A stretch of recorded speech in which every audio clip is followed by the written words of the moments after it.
ఇది చూడండి 8th April కదా.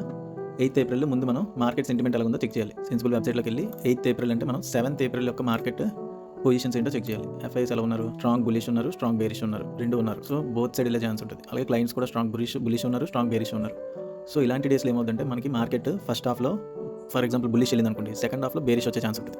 లేదంటే ఫస్ట్ హాఫ్లో బేరిష్ అయింది అనుకోండి, సెకండ్ హాఫ్లో బులిష్ వెళ్ళే ఛాన్స్ ఉంటుంది. సో ఇక్కడ చూడండి, సో రెండు ఛాన్స్లు ఉన్నాయి కాబట్టి మార్కెట్ మనకి ఇక్కడ ఓపెన్ అయ్యి ఈ పివోట్ రెసిస్టెన్స్ ఉంది కదా, ఈ రెసిస్టెన్స్ దగ్గర మనకి రిజెక్ట్ అవ్వడం స్టార్ట్ అయింది. సో మనం ఇక్కడ ఏం చేయొచ్చు, మనకి తెలిసింది మార్కెట్ బుల్లిష్ కానీ బేరిష్ కానీ రెండు అయ్యే ఛాన్స్ ఉంది.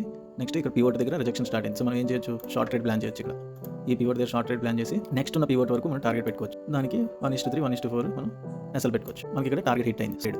సో సెకండ్ మళ్ళీ మార్కెట్ పైకి వచ్చి మళ్ళీ రివర్స్ రిట్రేస్ అయ్యి ఈ రెసిస్టెన్స్ దగ్గర సపోర్ట్ తీసుకుంది కాబట్టి మనకి ఆఫ్టర్నూన్ నుంచి పైకి వెళ్ళే ఛాన్స్ ఉందని మనకు తెలుసు. కాబట్టి ఇక్కడ లాంగ్ పొజిషన్ ట్రై చేయొచ్చు. లాంగ్ పొజిషన్ ఉన్న ప్రీవియస్ క్యాండిల్ కన్నా కొంచెం ఎస్ఎల్ కింద పెట్టుకుంటారు.